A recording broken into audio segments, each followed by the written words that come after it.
to this point in the conference, we've been thinking about arguments for the existence of God, but of course there's a case on the other side to be offered as well. And so now we want to turn our attention to arguments for atheism.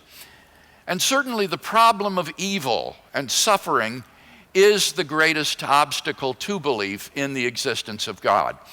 When I ponder the depth and the extent of human suffering in the world, whether due to man's own inhumanity to man or due to natural disasters, then I have to confess that I find it hard to believe in God. And doubtless many of you have felt the same way.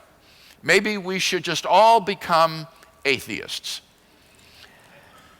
But that would be a pretty big step to take, wouldn't it? How can we be sure that God does not exist? Maybe there's a reason why God permits all the evil and suffering in the world. Maybe it somehow all fits in to a grand scheme of things which we can only dimly discern, if at all. How do we know? Well, as a Christian theist, I'm persuaded that the problem of evil, as terrible as it is, does not in the end constitute a disproof of the existence of the Christian God. On the contrary, I think that Christian theism is man's last best hope for a solution to the problem of evil. Now, in order to explain why I feel this way, it will be helpful to draw some distinctions to help keep our thinking clear. First and foremost, we need to distinguish between the intellectual problem of evil and the emotional problem of evil. And here we should have a PowerPoint slide to illustrate that point. The intellectual problem of evil concerns how to give a rational explanation of how God and evil can coexist. The emotional problem of evil concerns how to dissolve people's emotional dislike of a God who would permit suffering. Now let's look first at the intellectual problem of evil together. There are two versions of this problem. First, the logical version of the problem of evil, and then secondly, the probabilistic version of the problem of evil. According to the logical version of the problem of evil, it is logically impossible for God and evil to coexist. They're like the immovable object and the irresistible force. They cannot coexist. If God exists, then evil cannot exist. If evil exists, then God cannot exist. Now, since evil obviously exists, it therefore follows that God does not exist. Now, the problem with this version of the argument is that there's just no good reason to think that God and evil are logically incompatible. After all, there's no explicit contradiction between the propositions God exists and evil exists. But if the atheist means that there's some implicit contradiction between these two propositions, then he must be assuming some hidden premises which would bring out this contradiction and make it explicit. But the problem is that no philosopher has ever been able to successfully identify what those hidden assumptions are. For example, it's been suggested that those hidden assumptions might be necessarily, if God is all-powerful, he can create any world that he wants. And necessarily, if God is all good, then he would prefer a world without evil and suffering. Since God is all good and all powerful, it follows that he both could create a world without evil and that he would prefer a world without evil, which would imply that evil does not exist, and that contradicts the fact that evil exists. So those hidden premises would expose a logical inconsistency between the statements that an all-powerful, all-good God exists and evil exists. The problem is that neither of those hidden assumptions appears to be necessarily true. Just think about them. If God has created creatures endowed with freedom of the will, then he cannot guarantee how they will choose. it is logically impossible to make someone freely do something. That is as logically impossible as a married bachelor or a square triangle. And therefore, if it's possible that creatures are free, there's no guarantee that in a world that God has created with free creatures that they would always do the right thing. That is to say, just because God is all-powerful doesn't mean that he can create a world in which creatures would always freely do the right thing and evil would not exist. So that first assumption is just not necessarily true. Similarly, what about the assumption that necessarily if God is all good, he would prefer a world without suffering? Well, again, that just isn't necessarily the case. We all know examples in which we permit some instance of suffering to occur because of a greater good which would justify our permitting that suffering. C.S. Lewis once remarked in this connection, what do people mean when they say, I'm not afraid of God because I know that he's good? Have they never even been to the dentist? And remember, Lewis wrote that before they used Novocaine when they drilled on your teeth. So clearly, it's not true that necessarily, if God is all good, he would prefer a world without suffering. He might have overriding goods that would justify the permission of suffering. So, no philosopher has ever been able to successfully identify what would be those necessarily true assumptions that would bring out the contradiction between God and evil. And therefore, the logical problem of evil has failed to prove any inconsistency between God and evil. In fact, more than that, we can actually prove, I think, that God and evil are logically consistent. You see, the atheist presupposes that God cannot have morally sufficient reasons for permitting the evil in the world. But that assumption is just not necessarily true. As long as it's even possible that God has morally sufficient reasons for allowing the evil in the world, then it follows that God and evil are logically consistent. And that certainly seems to be at least possible, doesn't it?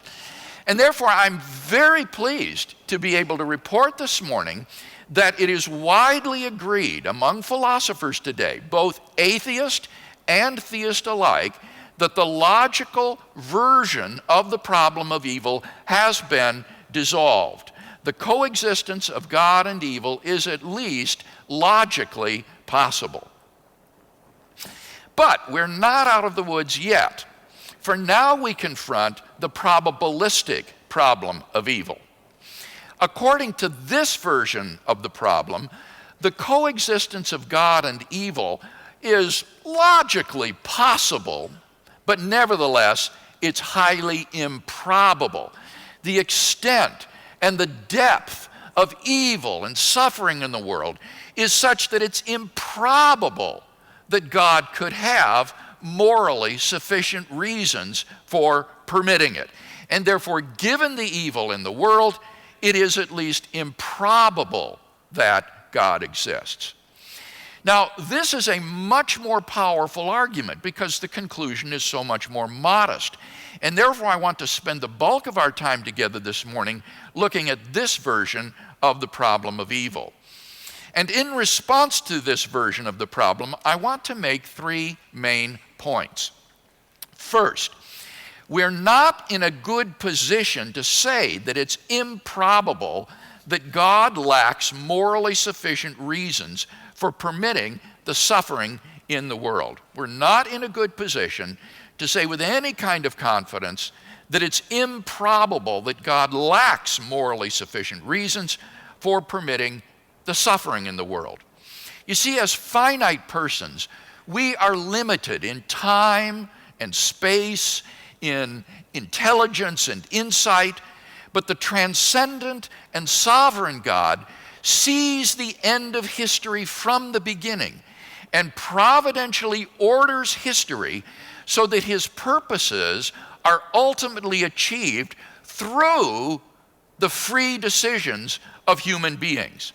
In order to achieve his purposes, God may well have to allow a great deal of suffering along the way.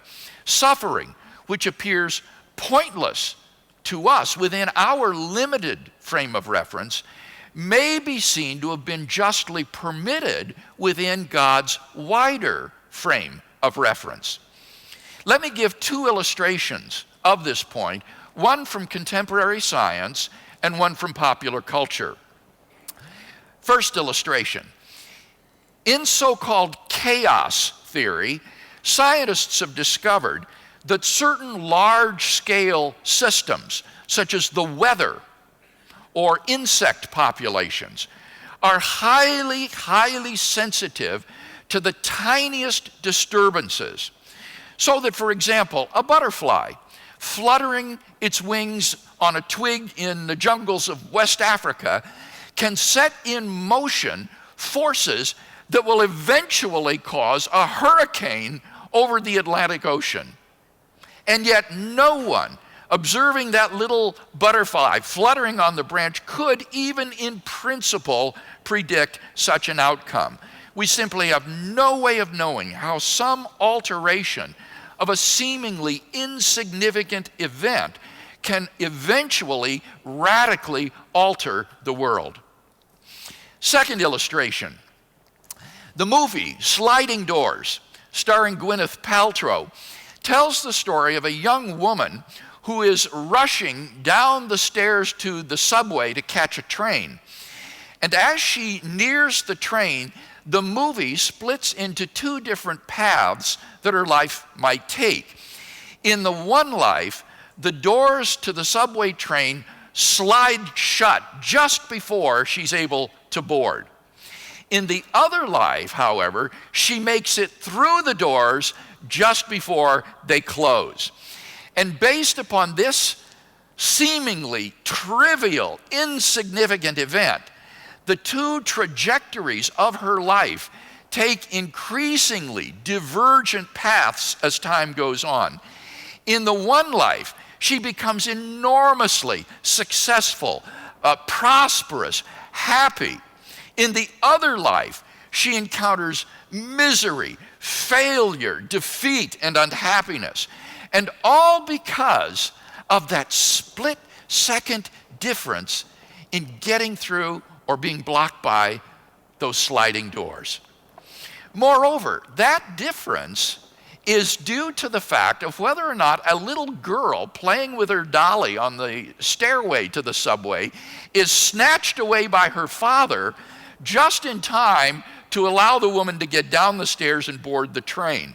And as you watch the film, you can't help but wonder about what other seeming trivialities led up to that event.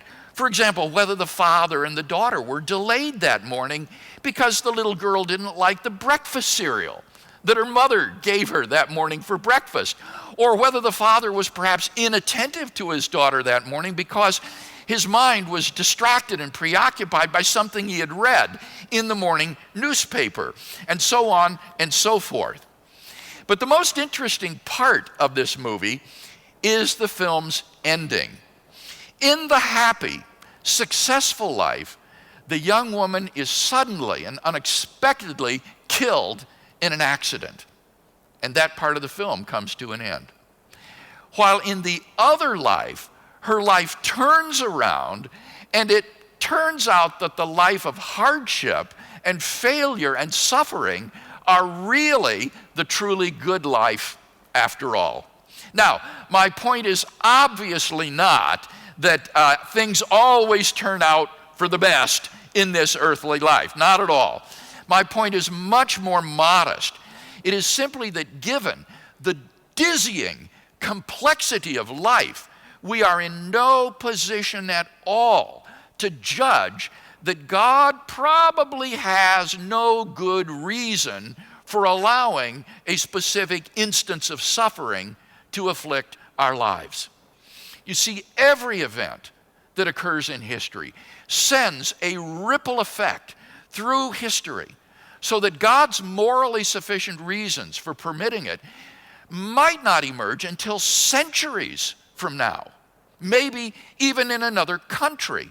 Only an all-knowing God could grasp the infinite complexities of directing a world of free people toward his previsioned goals.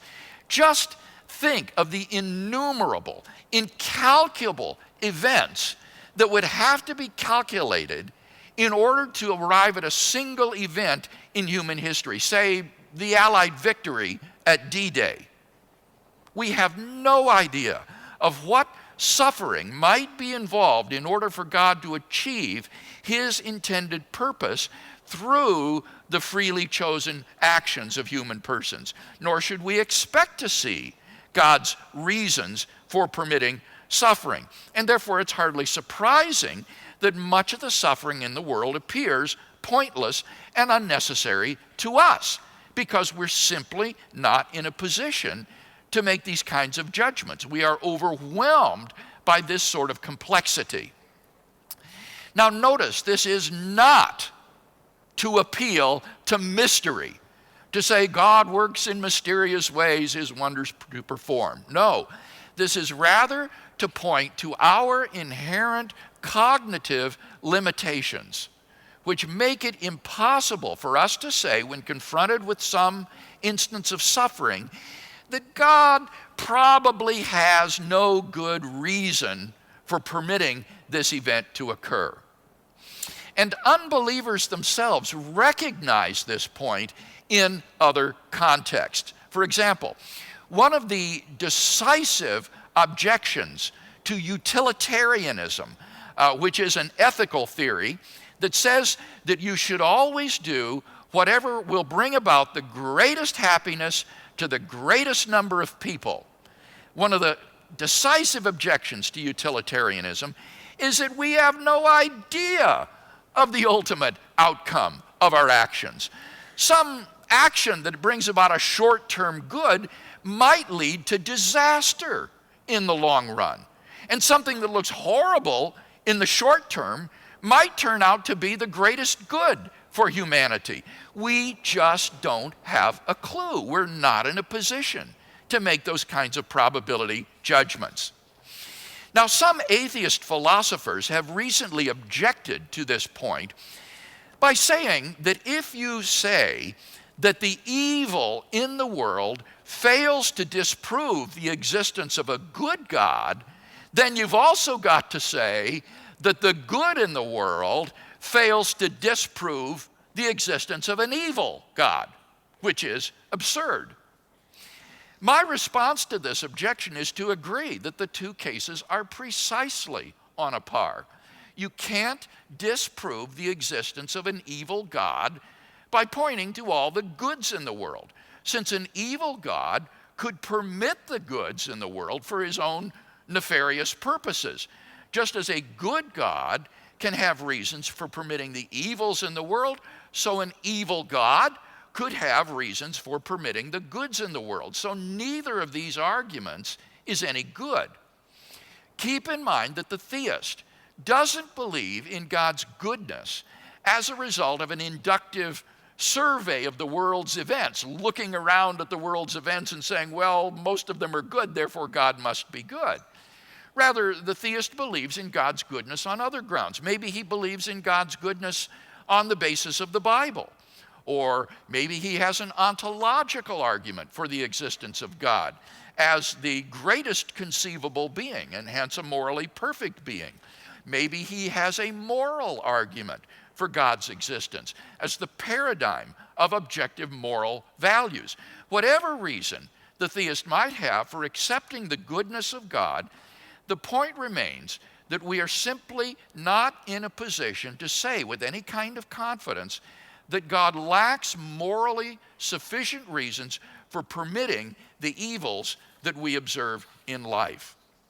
Once you contemplate God's providence over the whole of human history, then I think you can see how hopeless it is for finite, limited observers to speculate about the probability of God's having a morally sufficient reason for this or that evil that we observe. We're simply not in a position to assess these kinds of probabilities with any confidence.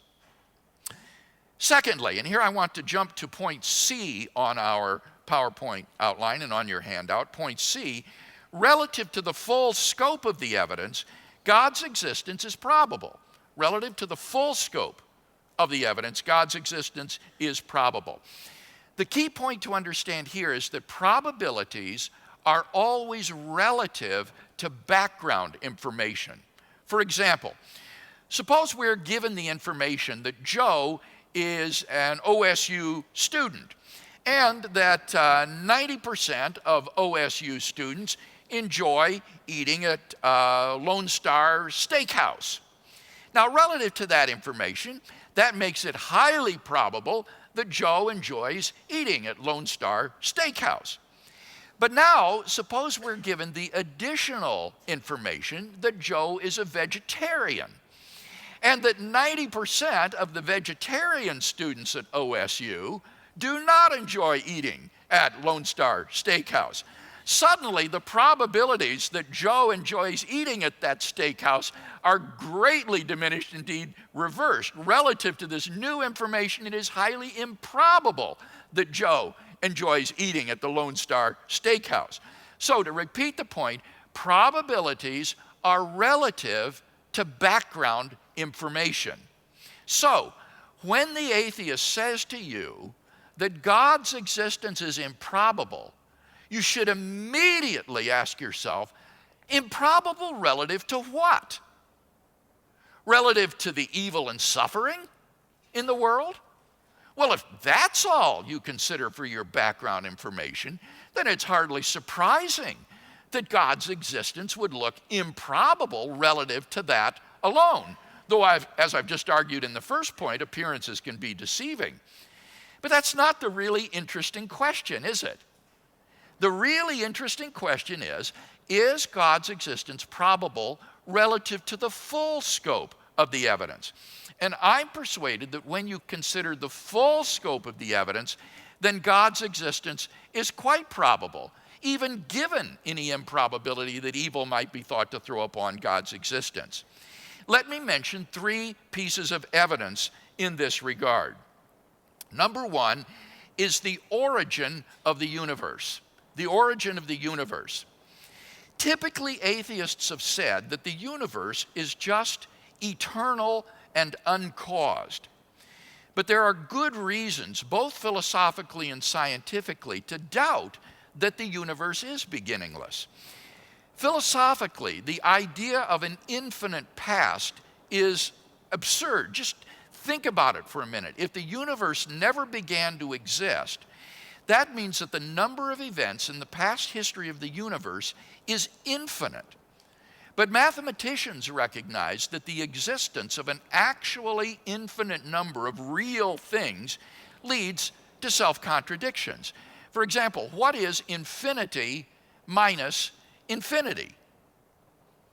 Well, mathematically, you get self-contradictory answers.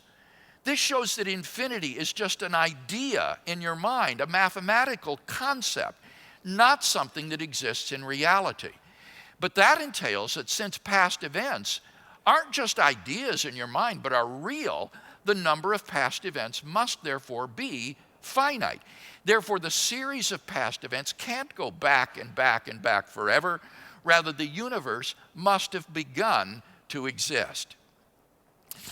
This purely philosophical conclusion has been confirmed by remarkable discoveries in astronomy and astrophysics. We now have pretty strong evidence that the universe is not eternal in the past, but had an absolute beginning a finite time ago. In the year 2003, Arvin Bord, Alan Guth, and Alexander Vilenkin were able to prove that any universe, which is on average in a state of expansion throughout its history, cannot be infinite in the past, but must have a past space-time boundary. And what makes their proof so powerful is that it holds regardless of the physical description of the early universe. Because we can't yet provide a physical description of the first split second of the universe, This brief moment has been fertile ground for speculations. But the Borde-Guth-Vilenkin theorem is independent of any physical description of that moment. Their theorem implies that the quantum vacuum state out of which our universe may have evolved, which some scientific popularizers have misleadingly characterized as nothing, that state cannot be eternal in the past, but must have had an absolute beginning. In fact, even if our universe is just a tiny part of a much greater multiverse composed of many universes, the Borde-Guth-Vilenkin theorem requires that the multiverse itself must have a beginning. Speculative theories such as pre-Big Bang inflationary scenarios, loop quantum gravity scenarios, and so forth, have been crafted to try to avoid this absolute beginning, but none of these theories has succeeded in restoring an eternal past. At the very most, they just push the beginning back a step. In fact, in this year, Alexander Vilenkin and his graduate student Audrey Mathani published a paper entitled "Does the Universe or Did the Universe Have a Beginning?" And Vilenkin, in his talk at Cambridge University on the 70th birthday party celebration for Stephen Hawking, concluded his survey by saying this, and I quote, "There are no models at this time that provide a satisfactory model for a universe without a beginning." Now that's a remarkable statement. He's not saying there are some conjectural models, but we don't know if they're accurate, that would avoid the beginning. What he says, there are no models at this time that provide a satisfactory model for a universe without a beginning. And therefore, in an interview conducted on that occasion, Vilenkin says, and I quote, "All the evidence we have says that the universe had a beginning," end quote.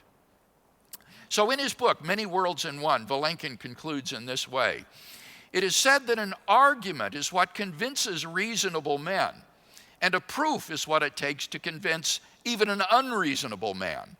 With the proof now in place, cosmologists can no longer hide behind the possibility of a past eternal universe. They have to face the problem of a cosmic beginning." And that problem is posed by the inevitable question, why did the universe come into being? What brought the universe into existence? Well, unless you're willing to say that the universe just popped into being, uncaused, out of absolutely nothing, there must be a transcendent cause beyond space and time which created the universe. Now, recently, some physicists like Lawrence Krauss have mischaracterized the early quantum vacuum state out of which the universe may have come as being nothing, and that therefore they've claimed modern science can explain the origin of the universe out of nothing. This is simply a misrepresentation of those theories, and indeed a gross distortion of science. The quantum vacuum state is not nothing, and it is not eternal in the past. This point was made very forcefully by David Albert, a very prominent philosopher of quantum physics, in his review of Krauss's book on March 23rd, 2012. And I want to read you from Albert's review because it's so extraordinary what he has to say. He says, according to relativistic quantum field theories, particles are understood as specific arrangements of the fields. Certain arrangements of the fields, for example, correspond to there being 14 particles in the universe. Certain other arrangements correspond to there being no particles at all. And those last arrangements are referred to in the jargon of quantum field theories, for obvious reasons, as vacuum states. He goes on to say, Krauss seems to think that these vacuum states amount to the relativistic quantum field theoretical version of there being no physical stuff at all. But he says that's just not right. Relativistic quantum field theoretical vacuum states are particular arrangements of elementary physical stuff.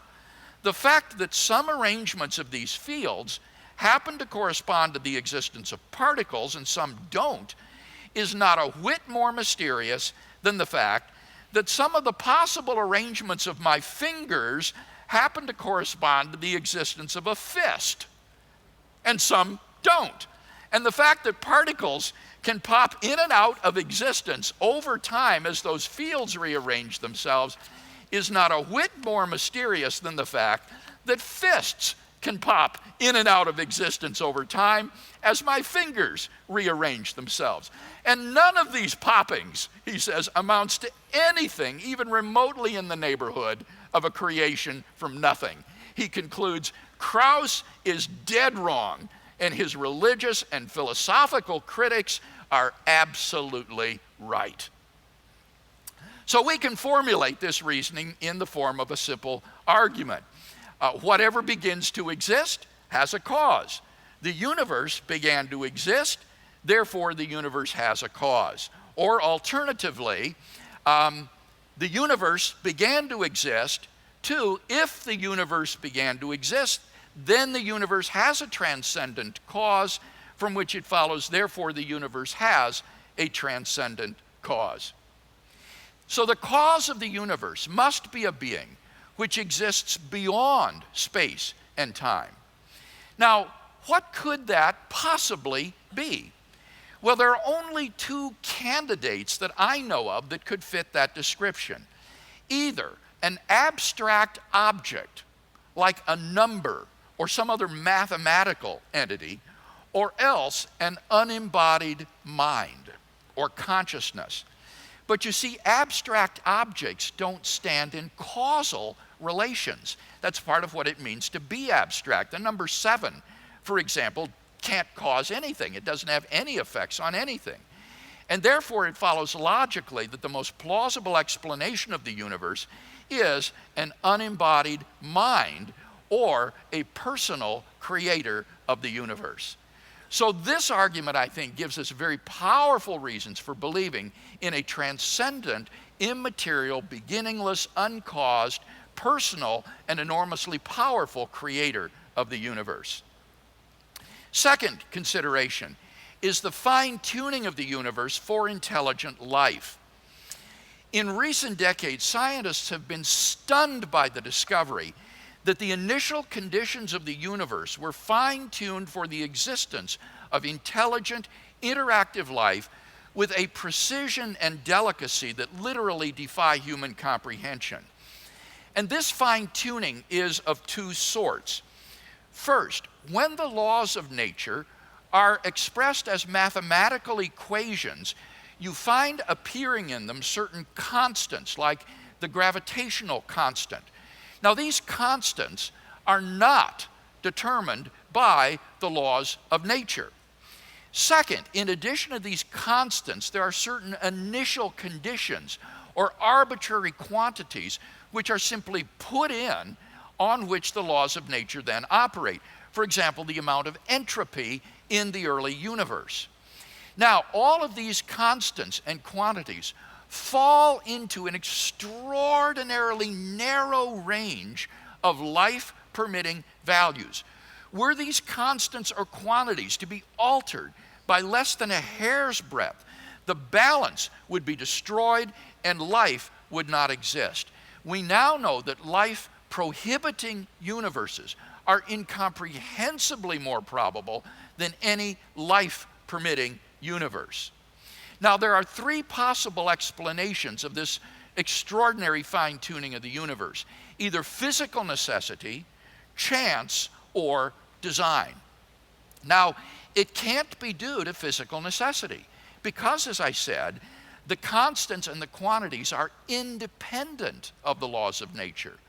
The laws of nature are consistent with a wide range of values of these constants and quantities. So, maybe the fine-tuning of the universe is due to chance. After all, highly improbable events happen every day. But what serves to distinguish purely chance events from design is not simply enormously high improbability, but also the presence of an independently given pattern to which the event conforms. For example, in the movie Contact, scientists are able to distinguish a signal from outer space from just random noise, not merely by its improbability, but by its conforming to the pattern of the prime numbers. And the fine tuning of the universe for intelligent life exhibits just that combination of incomprehensible improbability plus an independently given pattern that are the earmarks of design. Now, some theorists have sought to avoid the design hypothesis and support the chance hypothesis by appealing to what's called the many worlds hypothesis. According to that hypothesis, our universe is just one part of a vast world ensemble of universes, or a multiverse, which are randomly ordered in their constants and quantities, and preferably infinite in number. If all of these other universes really exist, then by chance alone, life-permitting universes would appear somewhere in the ensemble. And since only finely tuned universes have observers in them, any observers that exist in the world ensemble will naturally observe their world to be finely tuned for their existence. So no appeal to design is necessary in order to explain the observed fine-tuning. It's just by chance alone. And I am not exaggerating when I say that this is where the debate over fine-tuning lies today. It is between these competing metaphysical hypotheses of the world ensemble hypothesis versus an intelligent designer. And it seems to me that the world ensemble hypothesis suffers from a fatal objection. The fallacy of the world ensemble reasoning is its assumption that only finely tuned universes have observers in them. And that is in fact not true. As Roger Penrose has pointed out, the odds of our universe's initial low entropy condition existing by chance alone is on the order of 1 chance out of 10 to the power of 10 to the power of 123. By contrast, he says, the odds of our solar system suddenly forming by just the random collision of particles, just suddenly coming together, is about 1 chance out of 10 to the power of 10 to the power of 60. Now that may sound like a large number, but Penrose says it is utter chicken feed in comparison with 10 to the power of 10 to the power of 123. And what that means is that it is far, far more likely that an island of order no larger than our solar system should be observed by us, since such a world of that size is unfathomably, incomprehensibly more probable than a finely tuned universe like ours.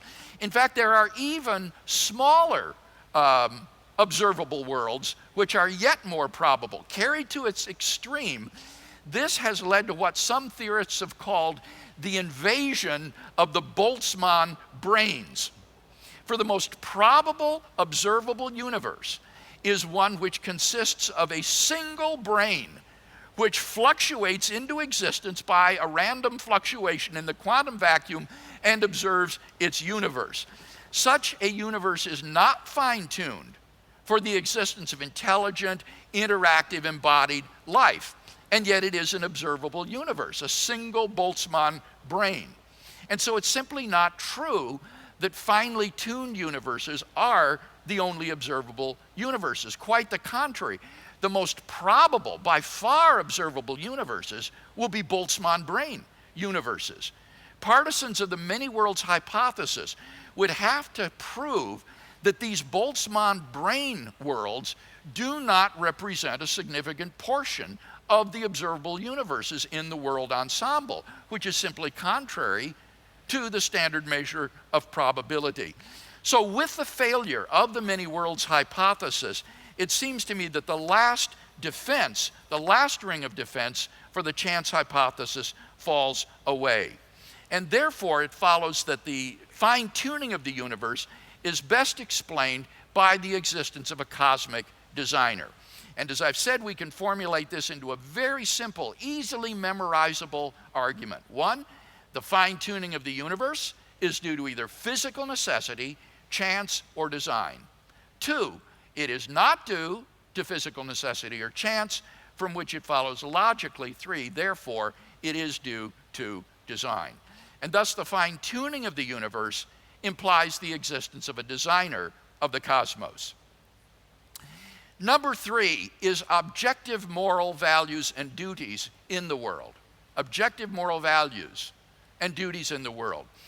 By objective moral values, I mean moral values which are valid and binding independently of whether people believe in them or not.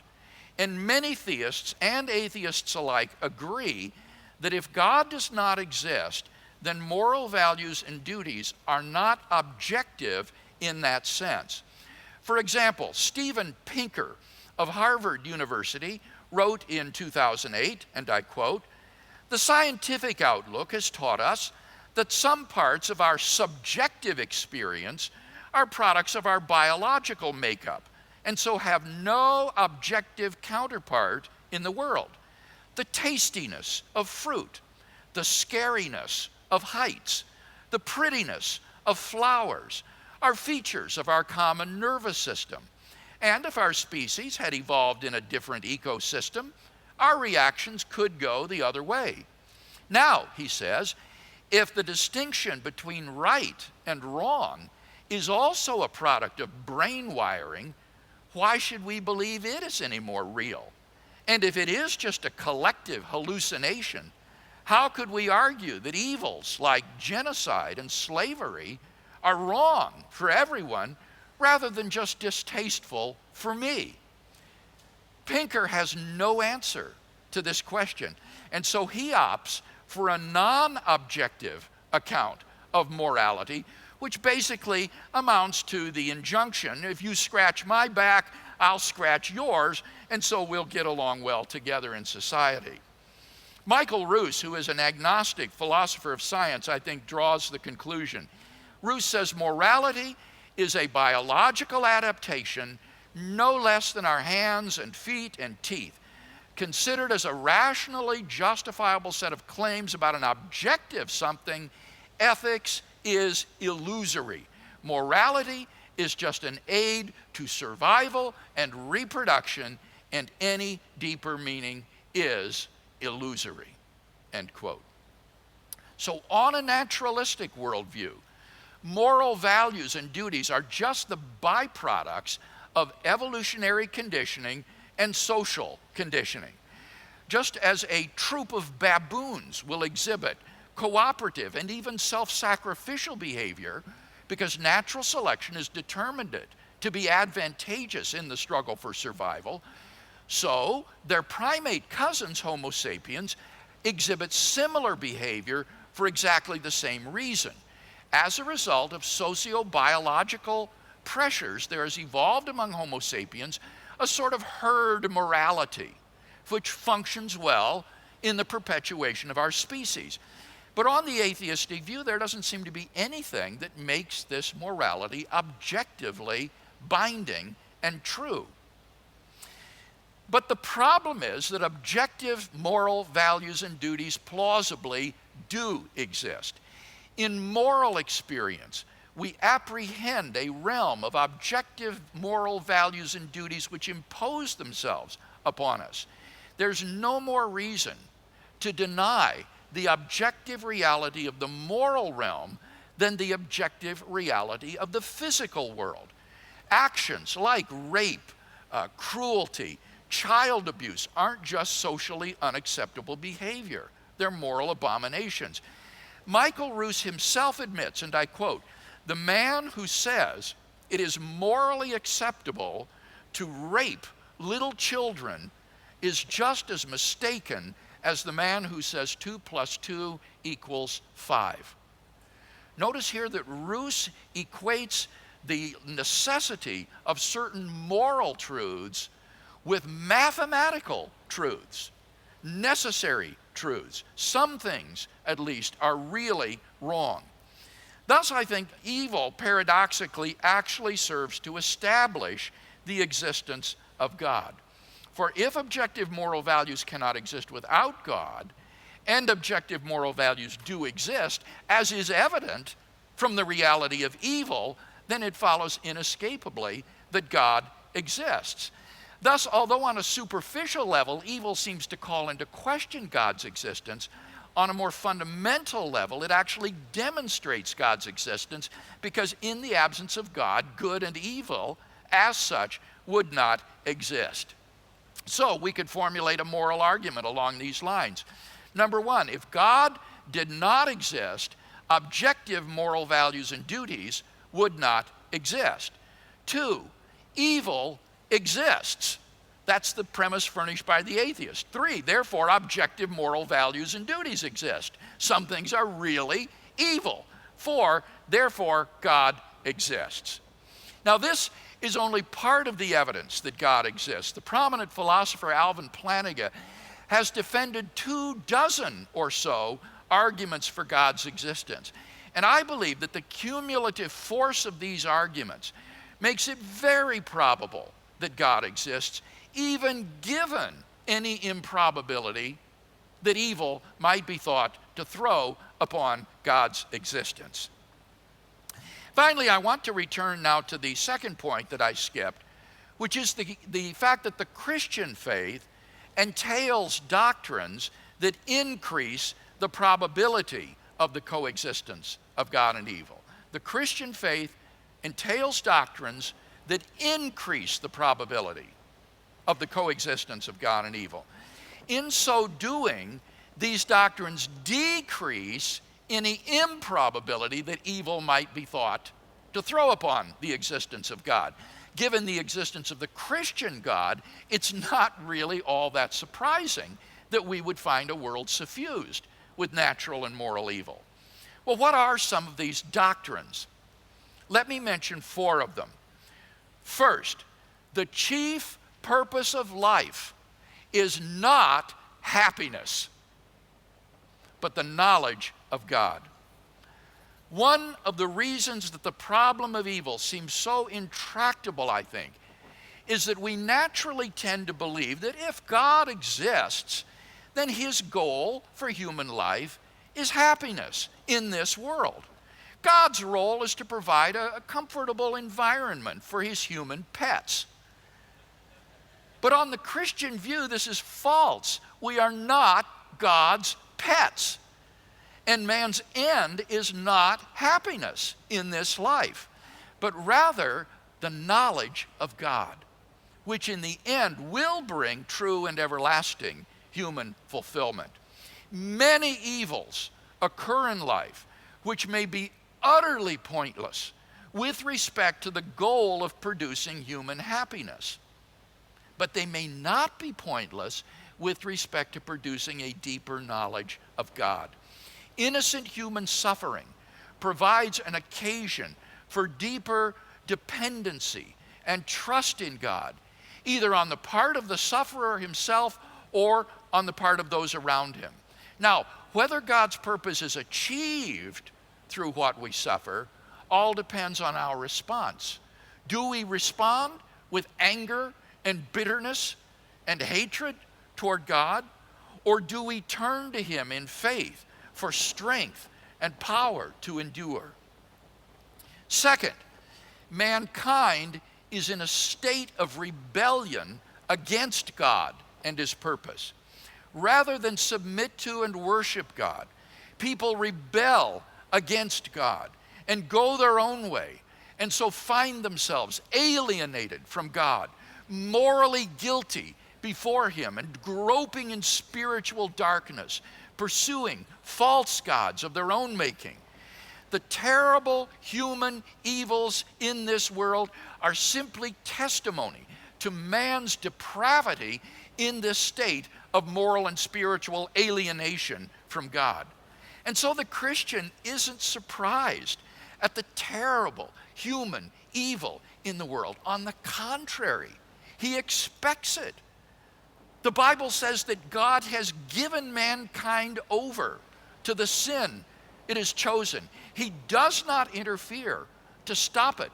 He lets human depravity run its course. This only serves to heighten mankind's moral responsibility before God, as well as our wickedness and our need of his forgiveness and moral cleansing. Third, the knowledge of God spills over into eternal life. In the Christian view, this life is not all there is. Jesus promised eternal life to all who would place their trust in him as Savior and Lord. In the afterlife, God will reward those who have borne their suffering in courage and trust with an eternal life of unspeakable joy. The Apostle Paul, who wrote much of the New Testament, lived a life of incredible suffering. When you think about it, he suffered both from natural and moral evils. And yet he wrote the following words: "We do not lose heart, for this slight momentary affliction is preparing us for an eternal weight of glory beyond all comparison, because we look not to the things that are seen, but to the things that are unseen. For the things that are seen are transient, but the things that are unseen are eternal." 2 Corinthians 4:16-18. Here Paul imagines, as it were, a scale on which the sufferings of this life are placed on one side, and on the other side is placed the glory that God will bestow upon his children in heaven. And Paul says the weight of glory is so great that the sufferings of this life are not even worth comparing to it, literally beyond comprehension with what God will give us. Moreover, think about this: the longer we spend in eternity, the more the sufferings of this life shrink by comparison to literally an infinitesimal moment. And that's why Paul could refer to them as a slight, momentary affliction. They were simply overwhelmed by the ocean of divine eternity and joy which God lavishes upon those who trust him. Finally, number 4, the knowledge of God is an incommensurable good. To know God, the source of infinite value and infinite love, is an incomparable good. It is the fulfillment of human existence. It is what we were made for. The sufferings of this life cannot even be compared to it.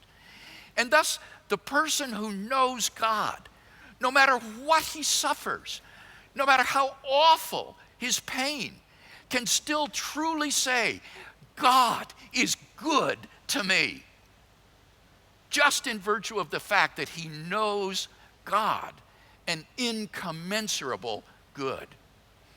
These 4 Christian doctrines, then, if true, greatly reduce any improbability which evil would seem to cast upon the existence of God. In other words, evil is not really very much of a problem for Christian theism.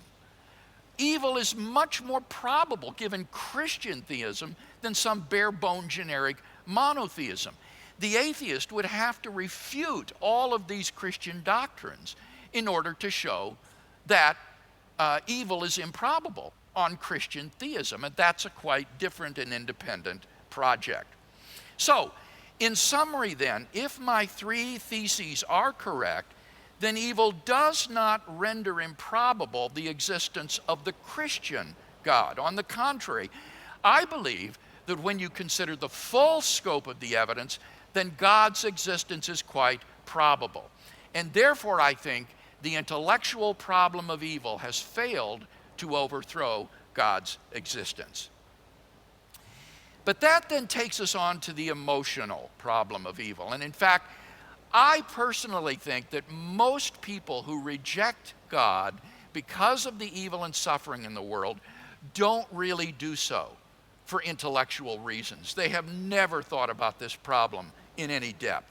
They just don't like a God who would permit them or others to suffer terribly, and so they want nothing to do with him. Theirs is not an atheism of refutation, it's simply an atheism of rejection. Does the Christian faith have anything to say to these people?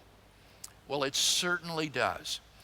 For the Christian faith tells us that God is not a distant creator or some unmoved ground of being.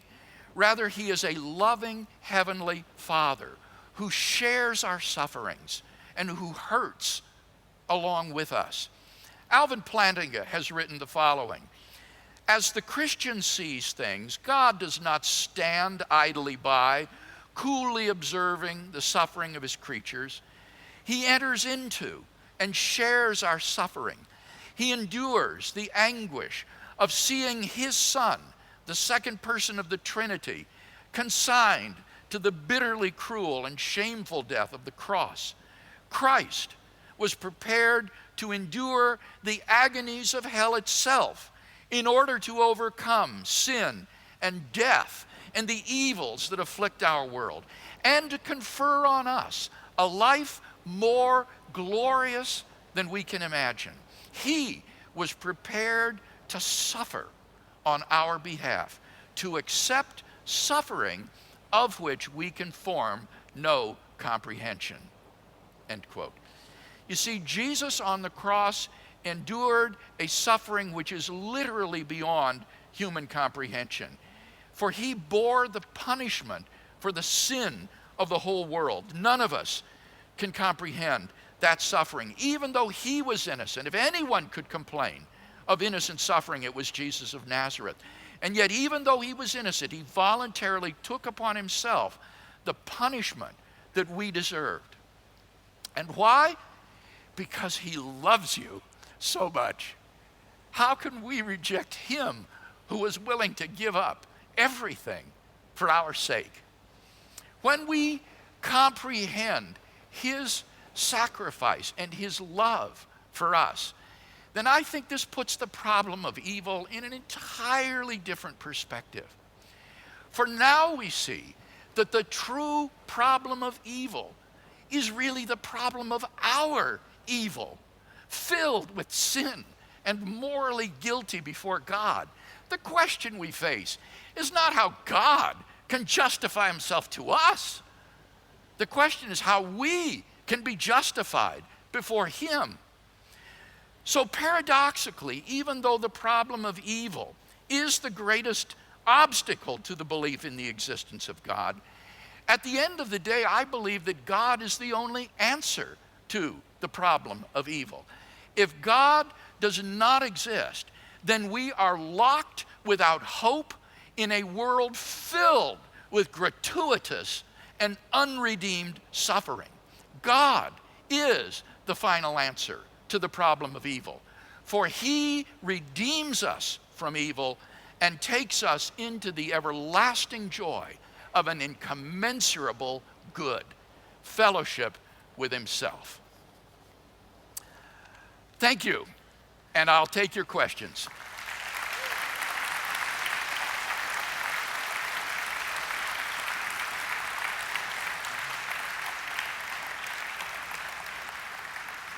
Yes. I don't know if this is, if you want me to ask something related, but I just Yes, I would want questions on this topic, okay. And or on anything I've said. Yes, go ahead. Well, if it's not related, you don't have to answer it. It's about if God is perfect, why does he need us to worship him, and why does he need human If God beings? is perfect, what? Why does he need to create human beings? Why does he need to create a universe? If God is perfect, why does he need to create human beings? He doesn't need to create human beings. Creation is a freely willed act of God. Since God is perfect, he is completely fulfilled within the Trinity of his own being. In that eternal, timeless love relationship between Father, Son, and Holy Spirit, there is complete fulfillment, complete happiness, God is supremely happy, completely good, and perfect. What that means is that creation cannot be for God's benefit. It can only be for the benefit of the creature. It is to give finite created persons the opportunity to come into fellowship with an incommensurable good. That is to say, the knowledge of God himself. And so, not only is salvation by grace, creation is by grace. Creation is the unmerited favor of God bestowed upon creatures so that they can come to have this wonderful, incommensurable good of fellowship with God as his adopted children. And of course, the tragedy then of life is that so many freely reject this wonderful offer of God's grace and separate themselves from him. Yes? Can you hear me? Okay, there we go. In Paul Copan's workshop, he mentioned some Can objections. you speak louder, please? Okay. In Paul Copan's workshop, he mentioned some objections to the second premise of the moral argument, which included a quote from Michael Roos that you also gave. Yes. About morality just being illusory. It's just adopted through biological, social conditioning. And he mentioned how Roos claims that our beliefs are just merely illusory, along with respect to moral intuition and stuff. And he mentioned how that's a self-refuting proposition, with the fact that our beliefs are only illusory. That belief itself would be illusory. And Alvin Plantinga wrote an argument about the evolutionary argument against naturalism that Paul Copan also went on to. I just want to know if you wanted to say a few things about that. Well, I didn't, because I wasn't trying to refute but the question was about Roos's position that moral and ethical values that are instilled into us by sociobiological conditioning are illusions. And Alvin Plantinga has developed an argument against naturalism where he says that all of our cognitive faculties on naturalism are aimed simply at survival value, not at truth value. And so you couldn't have confidence in any of your beliefs on naturalism, including the belief that naturalism is true. And therefore, naturalism is inherently unaffirmable. It cannot be rationally affirmed because it has within itself a defeater of itself. I find the argument very persuasive. I've never actually used it because it is Plantinga's and he's developed it, but I've never heard a good response to it. It seems to me that it is a very powerful argument, not against the truth of naturalism, but against the rationality of naturalism. Naturalism cannot be rationally affirmed to be true. Yes? What is the incentive for atheists to try to defeat Christianity or theism? To try to what Christianity? To defeat Christianity or theism. I don't believe in Buddhism, the Tooth Fairy, or Hinduism. I give it zero time to try to defeat those principles. Do they just protest too much? Why are atheists so intent on defeating Christianity or other forms of religion? Indeed, the new atheism is committed, as I think I said this morning, to even eradicating religion within the private lives of citizens. Why? Well, I think, speaking from their point of view, it's because they believe that religion is inherently connected with violence, intolerance, and persecution. They look at the specter of Islamic terrorism, and they paint all religious belief with the same brush. And so we get lumped in with these Islamic terrorists who are willing to use violence and persecution in the propagation of religion. They don't seem to understand that Jesus of Nazareth taught a quite different ethic, namely, you should love your enemies and pray for those who persecute you and do good to them that despitefully use you. So I think it is because of their belief that, as I think it was Christopher Hitchens said, religion poisons everything, and therefore it's bad for society, and that's why they want to get rid of it. Yes? My question is related to the first one. If all human beings are created to enjoy fellowship with God, why God, in his omniscience, created those beings who that he knew would reject him and thereby be condemned to eternal separation from him? This is the problem of religious pluralism and religious diversity. Were you here last night? Okay, remember the last point on the outline raised this problem. This is also the last chapter in On Guard. And what I suggest there is two things. Number one, it may not be feasible for God to create a world in which everyone freely embraces salvation and comes to him. It's logically impossible to make people do something freely. So it may sadly be the case that in any world of free creatures, there will always be some who will freely reject God in his every effort to save them. But I take seriously the scriptures that say God wants all persons to be saved and come to a knowledge of the truth, that God is not willing that any should perish, but that all should reach repentance. So his plan and his will is universal salvation, and he works toward that end. And the fact that universal salvation is not achieved is only because people freely repudiate God in his every effort to save them. And it may be that there is no world of universal salvation, of free creatures that's available to God. The other thing is that it may be that if there are worlds of universal salvation, that they have overriding deficiencies that make them less preferable. And one that I thought of, for example, would be maybe they've only got 2 or 3 people in them. And if he were to create any more, then at least one of them would reject God. And that would seem to be a pretty deficient world.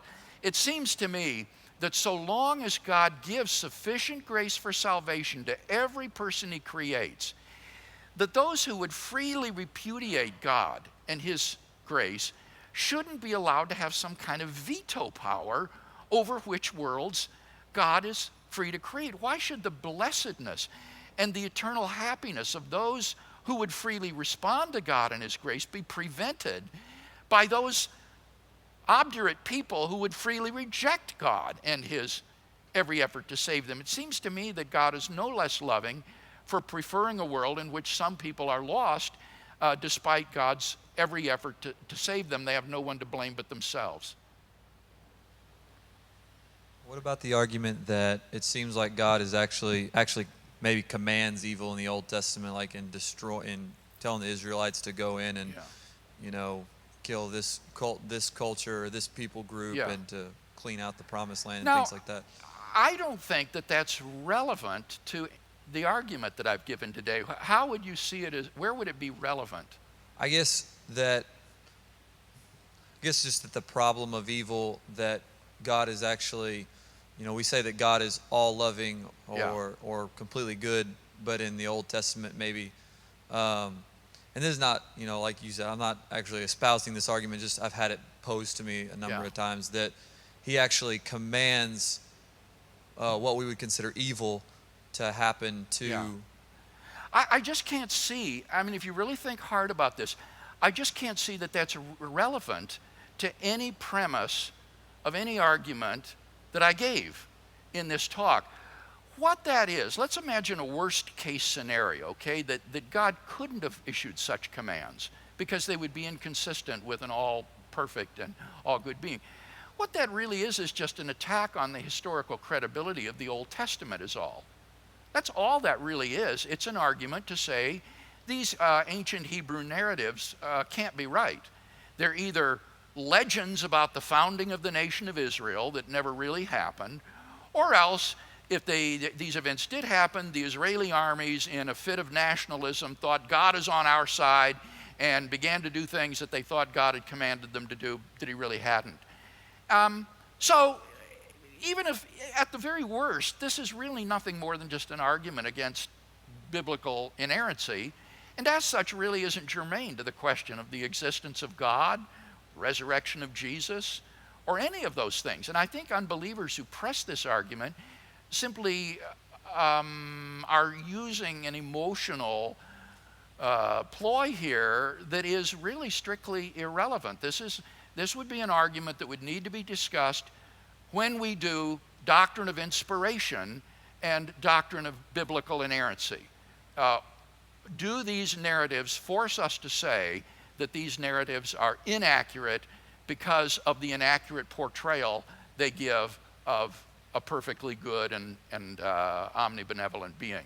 Now, if you're interested in my take on this, I've discussed this in my questions of the week on our Reasonable Faith website, question number 16, And then I revisit that, I think, around question 245 or something like that, where I say the slaughter of the Canaanites revisited. And that will give you my take on how I would go about defending the historicity of these Old Testament narratives. But I don't want to say anything more about that here because it's really not relevant to the argument about God's existence or the problem of evil. So at best, they're just saying, fine, God may exist, but I don't like the way he operates. No, at worst what it is, it's an argument against the reliability of the Old Testament. It's an argument against the historical credibility of these ancient Hebrew narratives of the conquest of Canaan. That's all this is. And you could admit that and be a Christian. I mean, not all Christians believe in biblical inerrancy. Somebody could say, yeah, I give that up, but I still believe God exists. I believe he's a Trinity. I believe Jesus rose from the dead. None of those things is affected by the historicity of the narratives of the conquest of Canaan.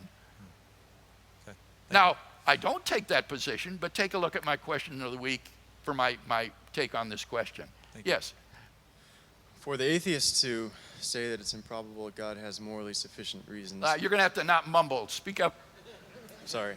For the atheist to say that it's improbable, for the atheist to say it's improbable for God to have morally sufficient reasons for allowing. Okay, I'm still not hearing you. Would atheists say? For the atheist to say that God probably doesn't have morally sufficient reasons for allowing some instance of suffering, wouldn't he have to be able to outline what a morally sufficient reason would look like? Would I need to? Would the atheist Oh, need would to? he need to? And yeah, this is. And if so, what kind of reasons have you heard from atheists about what they would accept as a morally sufficient reason? Okay, this is a really good question because this questioner has rightly discerned where the burden of proof lies.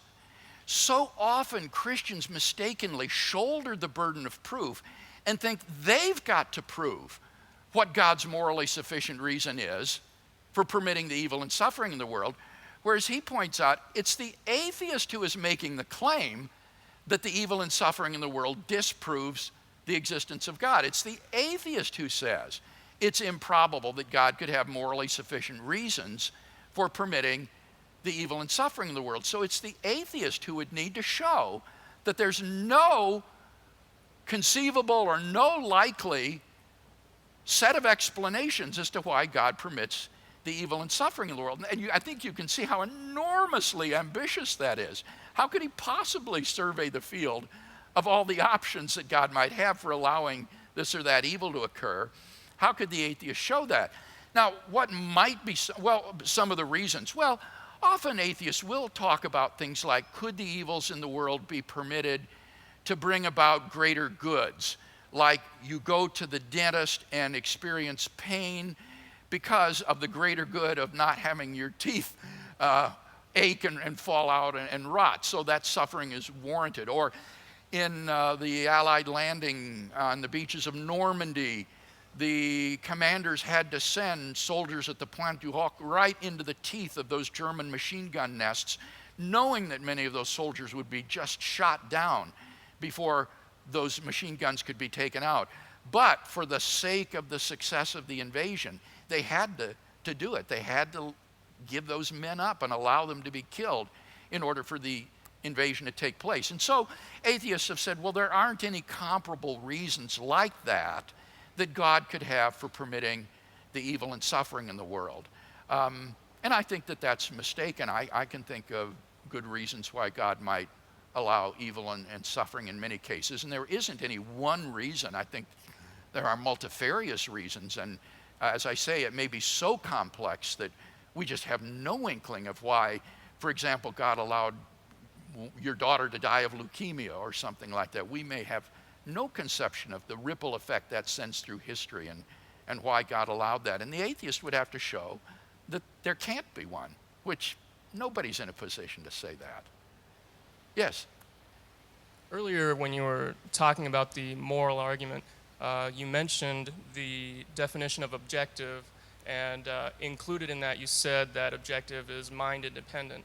And then we as Christians, believing that God is an unembodied mind, then believe that all objective truth and objectivity is grounded in at least one unembodied mind. So do we need to make a distinction there? between minds? This gets to be a really tricky point.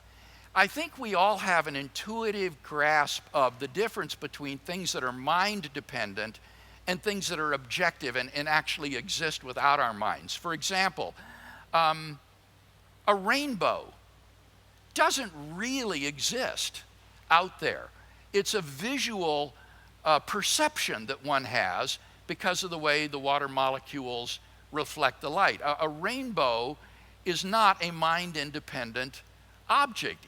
It's a mind-dependent object. Similarly, a mirage of water, when you see the water shimmering on the highway in the hot summer, that mirage is not an independently existing reality. It's mind-dependent, right? It's very different than an actual body of water that you could go jump in and swim. So I think we all have this kind of intuitive grasp of the difference between something that's just subjective, it's just in your mind, and something that's objective, that's independent of your mind. Now, the tricky part is that given theism, nothing is mind independent in another sense, in the sense that God is a mind and nothing exists independent of God because God creates everything. But I mean, in that sense, galaxies and planets are not mind independent entities. Nothing would be mind independent in that sense. So in that sense, the whole distinction would just collapse. And so it's obviously not that sense in which one is talking about mind dependence when one says that on naturalism moral values are just subjective. We mean more in the sense of illusions or mirages or something like that, not causally sustained by God, who is an ultimate mind. So I think it's very clear the sense in which one is using the word mind dependent as opposed to being causally dependent upon God, even though it isn't just a subjective reality. Hey, I've been following your videos online for about 4 or 5 years, so I'm very excited to have the chance to speak with you today. Thank you. And my question is concerning, earlier you made an allusion to the limitations of human cognition and epistemology and whether or not we are sufficiently justified to determine whether or not God is justified to permit a particular evil from happening. And my question is, why does God not, or why would God not reveal his reasons to mankind for permitting particular evils? Well, I think there's a couple of ways to answer that. The question was, why doesn't God reveal the reasons for which he permits evil and suffering? Well, now, think about that for a minute. Would that even be possible? Think of the complexity. I mean, is God going to really kind of send a telepathic message to all the soldiers at D-Day telling them all of the reasons for the suffering and so forth that's going on?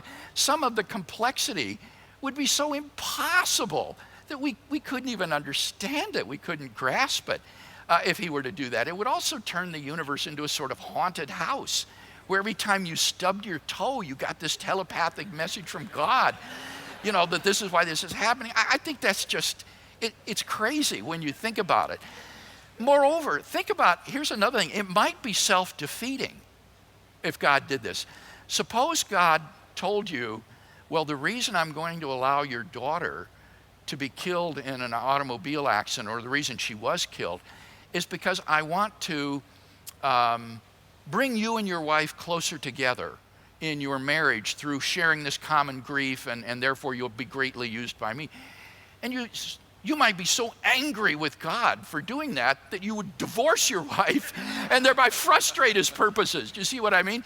Some of these could lead to these sort of self-stultifying circles where then he wouldn't have the daughter die in the accident because it didn't bring about the good. So it's kind of like Scrooge in Dickens' Christmas Carol, when Scrooge says to the spirit of Christmas yet to come, are these the shadows of things that will be, or the shadows of things that may be only? And the spirit doesn't answer him. Silence. Why? Well, if the spirit had told Scrooge the truth, no, Scrooge, none of these things are really going to happen. Tiny Tim isn't going to die. We know that from the end of the story. Well, then maybe Scrooge wouldn't have repented, right? But then those things would have happened. So it would lead into this kind of self-stultifying situation. So what has God done instead? Well, this is the wisdom of the book of Job, I think. God doesn't tell Job why he's going through all this. He doesn't tell him the details.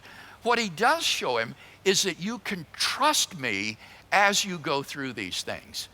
Through the example of Jesus of Nazareth and his death on the cross, and the assurances that we have of divine providence and control over human history and life beyond the grave, God has given us sufficient assurances and grace to take us through the hard times without the answers. So I think that God has done what is sufficient to enable us to live with suffering without this very difficult problem of telling everybody every reason for which some instance of suffering comes into the world. Would that make God a utilitarian or a type of utilitarian? For Yeah, him that's a the good ends question. justify the And I means? don't think it does, because utilitarianism would say, look at the consequences of what you do, and then that will determine what's right or wrong. So if murdering this little girl would somehow bring about good consequences, then I am morally obligated to kill that little girl. And I'm not suggesting that with respect to God. Indeed, on my moral theory, I don't think God has any obligations to do anything, because moral obligations arise as a response to divine imperatives. Duties are the response to imperatives issued by a competent authority. And God doesn't issue commands to himself. So he doesn't have any duties to fulfill. What God does do is he always acts consistently with his good and holy and loving nature. So, to paraphrase Kant, God doesn't act from duty, but he does act in accord with duty simply by his own nature. And what that would mean is that God wouldn't allow that child molester or villain to kill and torture that little girl unless God had some sort of morally justifying reason for allowing that evil to be perpetrated. And what I've argued today is that, in fact, on the biblical view, God does have such reasons for allowing these atrocities to occur, and that someday that little girl in heaven will look back and say, I would go through it a million times over to know this joy and this happiness. So I don't think God's a utilitarian. Okay, how are we doing on time here? Got about 5 more minutes. Go ahead. Thank you. Dr. Craig, you frequently refer to God permitting evils and suffering in the world, but I'm wondering if, based upon how God set up the world and our privileged position in it, like Psalms 8 leaps to mind, for instance, if perhaps there are evils and suffering which he cannot have prevented. Cannot what? If perhaps there is evil and suffering that God could not prevent because of the way he set up the world and cannot lie. Well, I mean, in one sense, God could prevent it just by not creating the universe, right? I mean, there's no evil that is absolutely unpreventable. But I think what you want to say, and what I affirmed earlier, is there may be certain worlds that are not feasible for God, given the way creatures would freely behave in certain situations. God may not be able to actualize a world in which they would behave differently because he gives them free will. So I think I'm wanting to agree with you, but just express it differently, not say they're unpreventable, but simply to say there are possible worlds that are not feasible for God. It wasn't exactly what I was meaning. As an example, there's stories of things where God couldn't do something, like it says that Jesus went to a certain town where he was rejected and could do no mighty miracle there. And he frequently affirmed that certain miracles were performed because of their faith. Yes, well, again, I mean, he gives the example of where it says that Jesus could do no miracle there because of their unbelief. I would see that as just a conditional situation where God has chosen not to do miracles except in response to faith. But I mean, in terms of his absolute power, of course he could do a miracle there. He could do anything he wants there. He's sovereign over the laws of nature. But in his economy, he has elected to give miracles in response to faith. And so in that conditional sense, Jesus could do no great work there because the people didn't meet the conditions, I think is the way I would put it. Yes? I'd like to preface my question by saying I am not a solipsist. But with respect to the problem of suffering and the problem of religious pluralism, can we mitigate those by taking the problem of other minds seriously?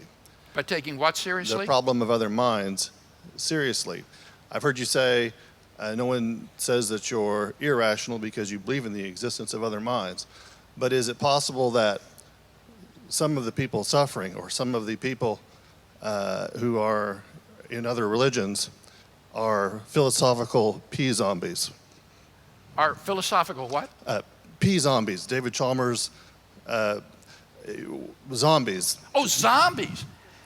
Oh, well, I don't think so. I don't think there are other human beings that lack minds. But let me draw an interesting application of this question that I think is very relevant to the problem of animal suffering. Michael Murray has written a very stimulating book called Nature Red in Tooth and Claw, in which he argues that apart from the great apes and human beings, animals are not aware that they are in pain when they experience pain. He says there are 3 levels of pain behavior in the animal world. First would be just reaction to stimuli. Poke an amoeba with a needle and it pulls back. But the amoeba doesn't sense any pain. It's just a stimulus and reaction. Second level would be pain. Sentient animals like horses and dogs and cats feel pain. They have nervous systems that have pain awareness. But the third level is a kind of higher order awareness that one is in the second order state. And he argues that animals, apart from the great apes and human beings, don't have the neural capacity for that third kind of self-awareness. I am myself in pain. So this is a tremendous help to the problem of natural evil and animal pain and suffering, because even though, say, a zebra, when a lion kills it and attacks it, is in pain, the zebra is not aware that it is itself in pain, which is remarkable when you think about it. So take a look at Murray's book, Nature Red in Tooth and Claw. I've written about this on the website, reasonablefaith.org, in a question of the week. Several weeks ago, there are 2 on animal pain and suffering, and these very interesting findings in neurology. So your hypothesis, I do think, is relevant to animal pain and to the problem of natural evil. Well, thank you very much for attending this session.